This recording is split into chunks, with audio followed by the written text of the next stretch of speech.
Hi there, Heather Steves here, and today I want to share with you the rest of my butterfly ATC cards for the January prompt.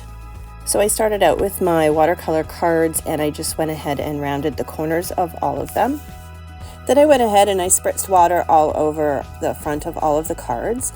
And then I'm just going to take my watercolors and just kind of add them differently to each card, just kind of whatever I feel like doing here. There's no real special technique, although I did draw some lines here just to see what the effect would be. For the most part, I'm just really playing here. So I had previously made the one card, which you can just see at the top of the screen there. And basically all I'm doing is recreating that to have a full set of 4 of these ATC cards. So if you'd like to play along, you can find the prompts. There's just one every month. They are in the ECD ATC group on Facebook, which is Elizabeth Craft Designs and Artist Trading Cards. And David Rodenberg has started a monthly prompt, and you can join in and you can create your own ATC cards and show us your interpretation of what that prompt would be for you. As I mentioned earlier, this month's prompt for January is butterfly. And so I've already created one, and now I want to make a full set of butterfly ATC cards. So watercoloring is not something that I do a lot of, but I have been learning a little bit more about it over the last little while. But I think the best part about doing watercolor backgrounds is just it's fun to play with it, because you really can't make a mistake. If you put too much pigment on, then you can, as you saw, you can take it off with your paper towel, or you can even just spritz some more water onto it, and it will dilute it a little bit and help to disperse it throughout your canvas. It's just a lot of fun playing around with the watercolors and seeing what happens. One thing that I have learned is if you want to create depth into your watercolor art, the best thing to do is to allow it to dry in between, and then you can layer the same color on top of it again, and it will then create a little bit of depth. So I do like to leave little puddles onto my cards as well, because wherever the water is thicker, as it dries, the pigment starts to gravitate towards those edges, and so it will leave a darker edge. And you can see as I'm drying it kind of how that works. You can see the liquid moving around, and at the edges as it's drying it just gets darker. So it's just a lot of fun to play around with it and to see what happens, and it always ends up looking quite beautiful as long as you don't mix the wrong colors and make it look all muddy. You can get some really pretty effects with watercolor backgrounds. But if you're a little bit intimidated on actually trying the watercolors with the brushes, the best tip, which has been around for a long time, I'm sure you're probably aware of it, but is just putting that ink on your craft mat and just picking it up with your paper like I'm doing here. This creates a really fun effect as well. It still almost looks similar, not exactly, but it's just kind of a fun technique, and it's really, really easy to do. The more watercolor you have on your mat, the bigger your blotches are going to be, if that makes sense. But if you continue to keep putting your paper into it and you get the smaller little bits, then you end up with almost like a splatter design on your cards, which is kind of fun too. So sometimes you want to start with the bigger blotches, and then once those are dry, go in when there's less watercolor on your mat, and then you'll get that kind of splattered effect from the little tiny bits that are left. So you'll see that I'm drying my one color in between before I put it into the darker green color. That's because I don't want it to blend in and mix with that color. So it's not that it shouldn't, it's just that I don't want to. So I want to more have 2 distinct colors on the background rather than it blending all together on this one. So I just jumped ahead here, and I'm just finishing up here. I've got a little bit of ink left there, so I'm just doing some splattering onto the front and backs of the pages. Next up, I have my butterflies all die cut. So I had a few different ones, and I'm going to go ahead and use my paste on them. So the paste I'm using is the Stickles Glitter Gel. It's the Moon Dust kind, and I'm just applying it with an old paintbrush so that I don't ruin a good one. So next up, I'm moving on to my cards again. I have the Vicky Bouton Creative Effects, the Prism Glaze. So this is the blue teal one that she has. And I'm just taking this stencil, which is from the original Art Journal specials, and I'm just putting a little bit of paste onto each of my cards. I don't want to cover them completely, so I'm just putting them in specific areas. This paste is very liquidy, so I just have to be really careful. I don't want to run my knife over the stencil repeatedly because then it becomes blotchy and it starts to seep underneath. I just used a paper towel in between to just give a bit of a wipe to the stencil so that I wouldn't make a mess. And then those are all done, and then they can sit and dry.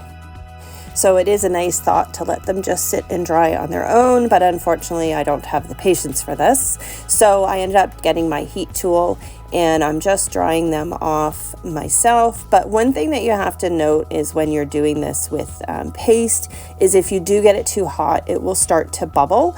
So mine did a little bit, but not enough that it really did any damage to it.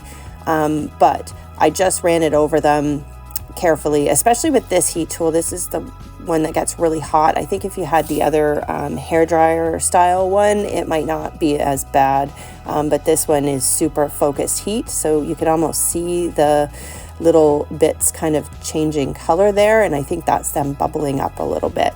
But it turned out fine, and it wasn't a big deal. They dried up nice enough that I could start to work with it again. So I grabbed my cheesecloth, and then I cut a bit of that for each of these cards. And because I have done one of these already, then I knew better this time that I wanted to use my liquid glass to glue down my metal frame. The liquid glass is just like glossy accents, I think, but it's a super heavy duty glue, and it works great on metallics and other hard to attach items. It does take a little bit longer to dry though, so that's why you see me taking this punch and setting it on top, because it's got a little bit of weight to it, and then it'll hold it down just long enough for it to start to set a little bit. So I let them sit for a couple of minutes and dry, and then I was able to just go ahead and get started. So each of the cards is going to have a different butterfly on it. I had a few different die cuts, and I had a single wing butterflies, 2 of them, and I ended up just cutting them out twice and then flipping them over. So I'm just doing a quick little dry fit for everything, trying to decide where I want all of the little embellishments to go. Each of these little metal word shapes, they have different shapes, I have different words, so I'm just playing around with which ones look good with which butterfly, and then I can go ahead and start to actually attach everything. For the pin clips, I just took a Zot and rolled it into the bottom of it, and I'm just using it to attach it in that one little spot there. The metal words have adhesive, 3M adhesive on the back, so that's really good, but it's a little bit three-dimensional, so it does stick up a lot. So I'm just using my liquid adhesive for the butterfly, but there's a little spot there on the end that's sticking up a bit, so I just rolled a Zot, and I'm just sticking it under a couple of spots just to make sure that it doesn't get bent back and messed up. And then I'm struggling a little bit because that arrow there is sticking up a lot, so I'm just getting rid of some of the adhesive that's on it, and I'm going to use some of my Zots to hopefully help secure that down, because it's not only on top of the frame, it's also on top of that pin clip, so it's really quite thick there. And then I can go ahead and start to attach the pieces on the other tag. Same thing, just using a Zot for that pin clip, and then I decided I'm going to actually use a Zot for the butterfly as well, just because it's got to stick through the cheesecloth as well. So that just gives it a little bit of an extra hold, and then I'm just putting some liquid adhesive underneath to make sure that everything sticks down nicely. And then same along the edges there, because that will hold the paper down to the metal frame. And then I didn't like the way that pin clip was sitting. It was kind of crooked. They have a little bit of a dimension on one side versus the other, so I flipped it around, and then I had to use a Zot to stick it down at the top there. And so again, I'm just moving on to this next one, and I'm doing the same thing that I did previously, using my different adhesives on different pieces and to attach everything down.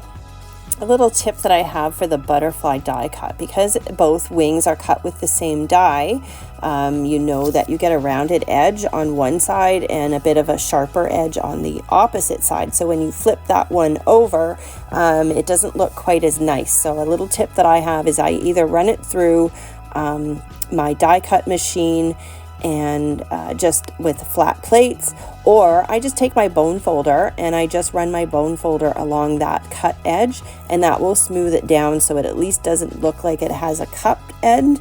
At least it looks flat. It's not as rounded as the other one necessarily, but it looks much better, and it especially makes it much easier when you're inking things. So now I'm just adding Zots to the back of my little sparklets stars here, and attaching them on my cards. Most of them have one on top of the little metal word, and then just spread throughout. I like to try and do embellishments like this in groups of 3. Typically it looks better design wise, and also to try and keep it in a bit of a triangle shape. That also helps it to just look more balanced. And that brings us to the end of this video. I really hope that you enjoyed watching. Please don't forget to like and subscribe to my channel, and have yourself a fantastic day.